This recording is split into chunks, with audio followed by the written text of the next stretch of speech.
Hello, how's it going? I'm excited to be here. I just moved to New York. I actually broke up with my boyfriend to move cities. But no, my friends tried to like talk me out of it. They're like, this is a bad move. I had a friend who was like, she was like, I'm in a long distance relationship. You should try it. It's awesome. And I was like, I thought you were in an open relationship. And she was like, yeah, we're open and long distance. And I was like, oh, so you know a guy. That's cool. That's fun that you've got like a little pal. But I'm sorry if the only rules are you never see him and you never fuck him. Like, I'm dating your boyfriend too. That's not an exclusive club at all. I also made the mistake after the breakup of like trying to go to guy friends for advice, and it did not translate. Every single one of them was like, you know what you gotta do? You gotta get out there, you just gotta like go fuck somebody. And I was like, yeah, that's not how it, like I'm a woman. You don't go, you just kinda like get fucked. It's really not, it's not a comeback move. Like I've never wiped cum off my tits and been like, I can do anything. That is not the vibe at all. I would describe it as contemplative. That's more accurate. I know. That's not true, though. I did have a one-night stand. I did fuck an Irish guy, which I'm very proud of. I think he just thought I was a potato, but it's like however you can get it. I was like, I know your people are hungry and thirsty. Like, that's why I'm here, you know. I am just glad to be, I just graduated college a few months ago, so it is nice to be able to, well, barely, I scraped by, but thank you. But it's just nice to be, now I'm in an apartment, I'm not in a dorm, I can bring somebody home without having to check them into a building. That's a real upgrade. My least favorite part of sex was like clerical work. That was not really doing it for me.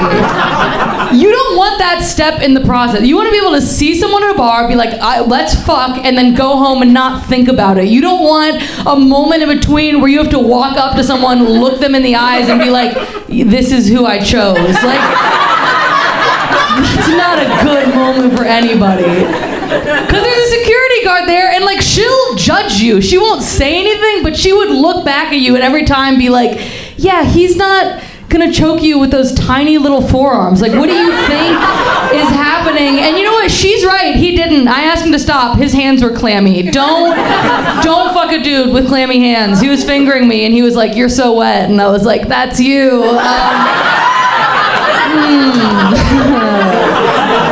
Yeah, I'm not horny. You're nervous, but feels the same. So, boo. Now we're on. I don't know. That is, that, you know, choking stuff is neat. It makes it hard because I'm trying to be a better feminist, right? And it's hard when our oppression is my fetish. Like 90% of the time, I'm like, don't fucking tell me what to do. And then I get in bed and I'm like, oh my God, take away my voting rights. Like, you could do anything. It goes from girl boss to cum slut real quick, and it is not helping the movement at all. At all. I've been very depressed this year too. I take antidepressants. I think they're great. They like save my life. I'm trying to get all my friends to take them, but that's not an easy pitch because it's not like other drugs. There's no fun way. Like, you can't just come up to people and be like, hey, this party sucks. You want to make it just fine? Like, that's not a fun pitch, you know? The only silver lining is I think this is the best country to be depressed in. Not because it's a great place, but just because I don't know if you know this, we're one of the saddest countries on earth. That's not like an opinion. Like, they asked all of us and everyone wrote it down. They were like, yeah, I'm bummed out. It's like a mathematically sad place. But what's weird is that we still have one of the lowest suicide rates. Which is crazy, because like some countries it's flipped. Like Sweden, they're one of the happiest countries, but they also have one of the highest suicide rates, which that's weirder to me, because I'm like, who's killing themselves in Sweden, dude?